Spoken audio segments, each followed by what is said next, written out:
We have more now of our interview with Meridith Watson, telling the story she revealed after Dr. Vanessa Tyson publicly alleged that Virginia Lieutenant Governor Justin Fairfax assaulted her. Watson claims that Fairfax met her in 2000 when they were both students at Duke University. She and Tyson say they have never met. Justin Fairfax denies their allegations, adamantly so.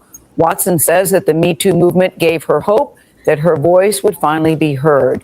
She also believes her past is getting unfair attention. You know, the thing you keep hearing from most men, certainly after the Me Too movement, is that a woman can make a charge and a man has no defense. And when we get into your word against his, why are you more credible than he is?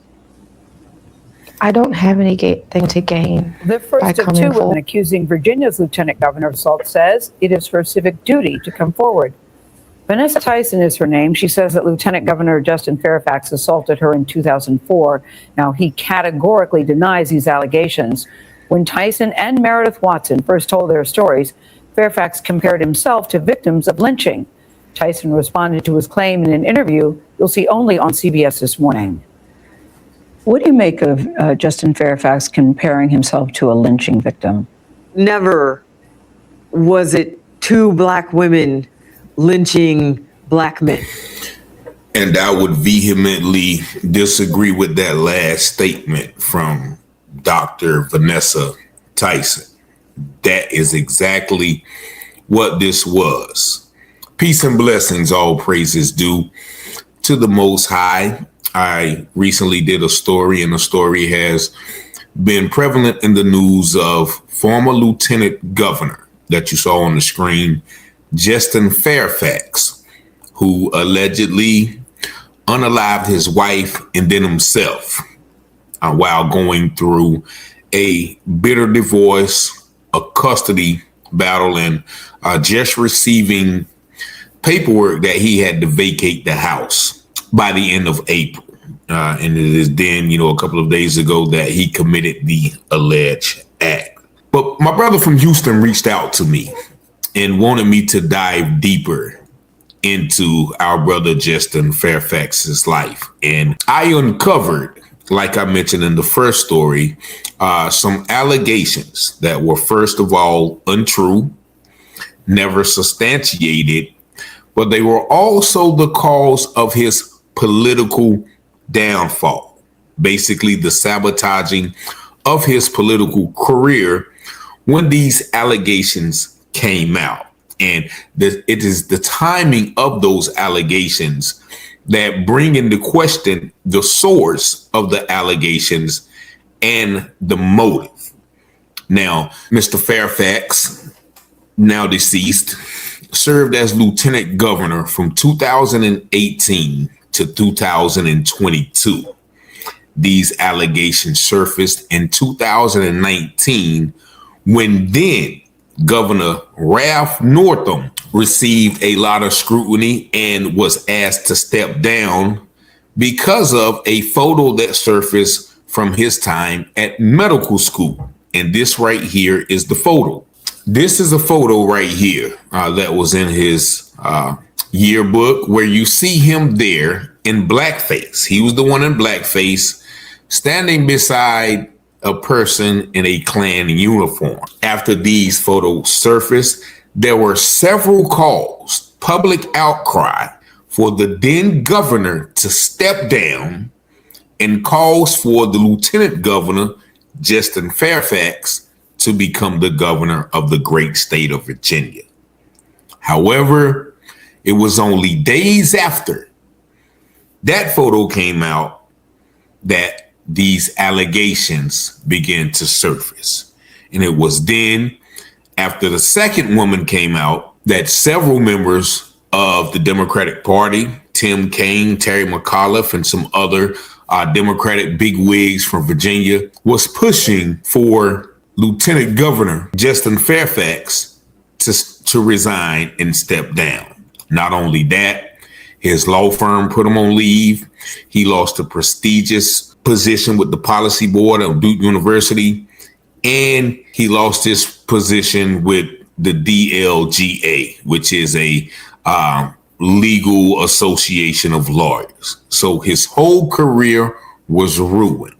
Now, let me give you a background of our brother Justin Fairfax. He graduated at the top of his class from a prestigious high school in Washington, D.C. He then went on to graduate from Duke University in the year of 2000. After that, he earned his Juris Doctorate, or his law degree, from Columbia Law School. In 2000, he worked as a staffing briefer with Tipper Gore, which was the then presidential candidate Al Gore's wife. In 2000, meaning he was about 21. In 2004, he headed some of the campaign efforts for presidential candidate John Kerry. At the age of 25, 2005, he worked as a law clerk for a federal judge. And it was then he began to work with several law firms from the years of 2005 to 2010. And that's when he began to work as a prosecutor for the Eastern District of Virginia, federal prosecutor. At the age of 31, in 2013, he ran for the Virginia Attorney General. Now, even though he didn't win, a lot of people were impressed about his showing and, how much support he garnered. He even got a endorsement from the Washington Post. 2014, he co-chaired the re-election campaign for Senator Mark Warner. And in 2018, he made partner at a law firm. So this is a man who had political aspirations from the first time he graduated from Duke University. He rubbed shoulders. He was in the political game. He was impressive, and he had a lot of support. Now, in 2017, that is when he ran for the lieutenant governor, and he won. He won and began to once again garner support. Many people were looking at him with the potential of being the next Virginia governor. And as I mentioned, in 2019, when that racist photo of then Governor Ralph Northam surfaced, everybody was clamoring for Ralph Norton. I said Ralph Norton, that's for the honeymooners, but Ralph Northam to step down. And it was only after that photo surfaced that these allegations began to surface. Now, once again, Justin denied those, and he even referred to the fact that this was probably some political ploy by people who worked for Ralph Northam or a governor from Richmond who was reported to be his biggest opponent during the upcoming election. Now, once again, I have to concur with those sentiments because soon after this white man get a racist photo, then all of the stuff comes out about this black man. Now, let's get into these allegations. Now, the first allegation came from Vanessa Tyson, the second woman that you saw in that clip. Now, she said that she suppressed the memories of some assault, and I'll get into the details of that assault. She suppressed the memories of that assault all the way from 2004 at this Democratic event at a hotel to 2017, when she all of a sudden starts seeing pictures of Justin Fairfax running for lieutenant governor. Now, it is said that is when she began to tell friends of the situation and all of these things, right? 2017. Now, then she said she also went to the Washington Post about this information. And she's saying that the Washington Post declined because they could not corroborate any other stories like this, couldn't corroborate her stories, or it didn't match incident in his past. But for some reason, as soon as Governor Northam was found being racist, now all of a sudden those claims are valid enough to investigate. Now, what she is saying is that 2004, they went to an event and it started off as, them two kissing consensually, she says. Then she said, well, he forced her to give him a head job, bobblehead, the nasty neck, whatever you want to call it. And so once again, he vehemently denied it. But Tyson released a statement saying that she felt compelled to release the information because Fairfax has tried to brand me as a liar to a national audience in service to his political ambition and has threatened litigation. Now, he responded to that claim as well, saying, I wish her no harm or humiliation, nor do I seek to denigrate her or diminish her voice. But I cannot agree with the description of events that I know is not true. Now, those were his statements. Nevertheless, when something is put in the media, especially when you're a black man, that automatically becomes facts. Now, everything is scrutinized. Now, even one time when he was in a private space, Lieutenant Governor Fairfax, he was once again denying the claims, and they said that, well, some news agency said he used misogynistic language and profanity laced talking about the woman who was accusing him. Now, some of his staffers came to his defense, saying that no, he did use profanity, but it was not towards her. He was mad and angry because they were accusing him of this. So this media scrutiny of this squeaky clean man, Democrat with no scandal ever, now has caused the floodgates to open for him to step down. Now, a week after Miss Tyson's allegation surfaced, this other lady, the first lady you heard speak, Meridith Watson, she came out and she said that he forced himself on her down there when they were students at Duke University. Now, she claims that because there was another situation with a Duke basketball player, and this person is named Corey Maggette. If you guys remember the Duke team, Corey Maggette was a beast out there on the floor. But according to her, he was also a beast in some other ways. She alleged that, he took something from her that didn't belong to him. And she reported it to the dean and everything, and nobody did nothing because he was Corey Maggette. Now, once again, that claim has never been substantiated as well. And so she mentioned that in her relationship with Justin Fairfax, saying that he did the same thing. And at some point, one of her friends or she asked him, why did he do it? And she said, well, because you didn't say anything when Corey Maggette did it.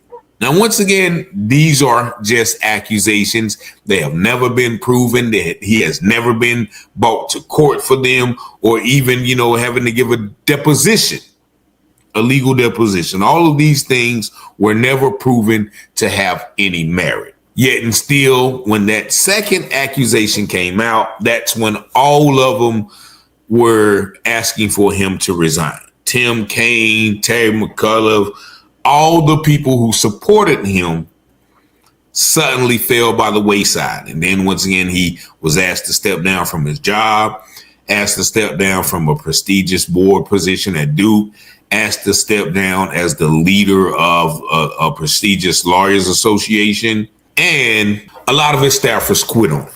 Now, that is the danger of these accusations. And then after that, he still served out his whole term, though. He served out his whole term. And then after that, he ran for governor, in which we all know he did not get. And that was in 2021. So for the last 5 years, he probably has been, trying to rebuild his reputation. Trying to rebuild his marriage. I can imagine the strain that it had on his marriage, even back then in 2004, 2000, we don't even know if he was married then. Maybe they were just dating, you know. But when those accusations like that coming out, it's not the same when it is somebody like President Trump, right? He still survived those allegations and became the president. And we can go on down the list of the white men who have been embroiled in scandal and was able to bounce back, keep their positions, get office again, et cetera, et cetera. But this did not happen for him. Now, I can imagine, once again, what it did to his psyche, being falsely accused, allegedly, with no proof, and having his political career basically derailed because of it.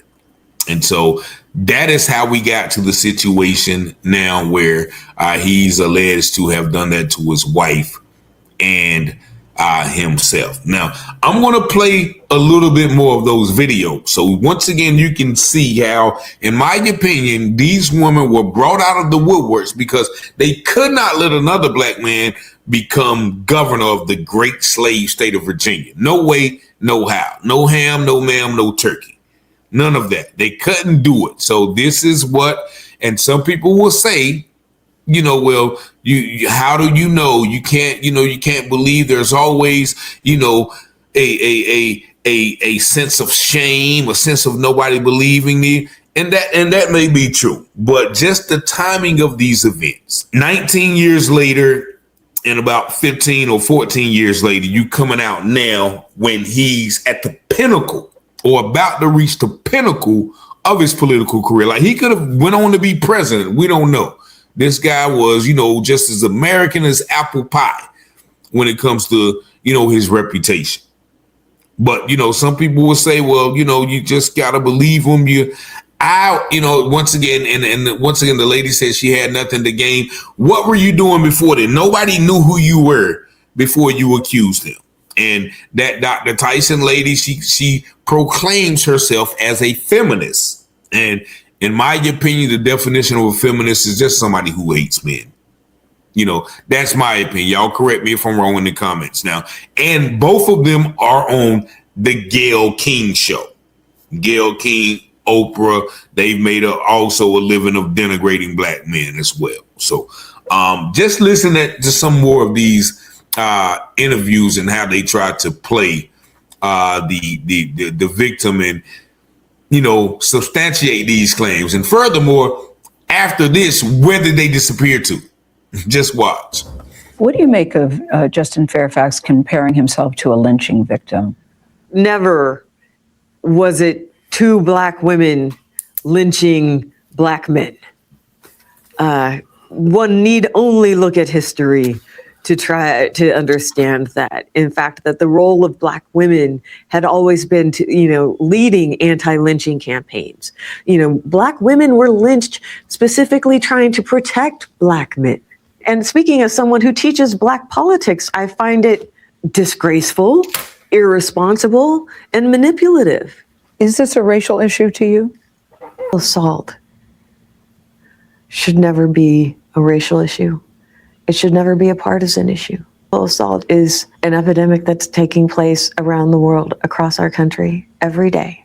What do you want to happen to Justin Fairfax? Why are you coming forward? I'd want him to resign.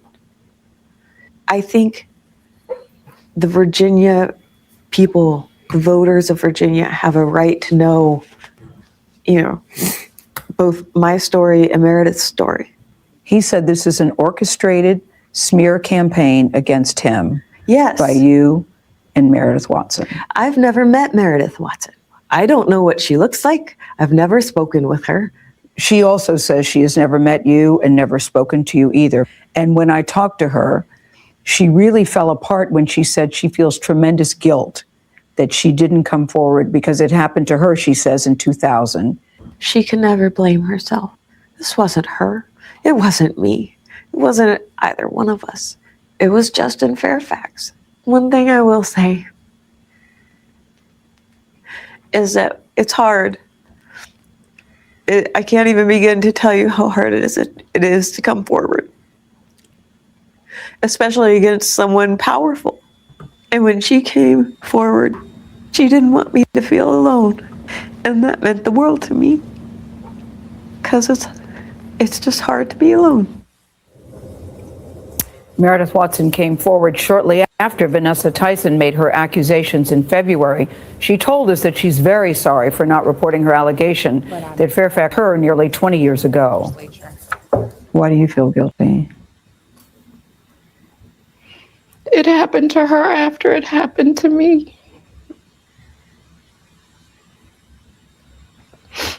And had I had the strength or the courage to say something in 2000, maybe it never would have happened to her.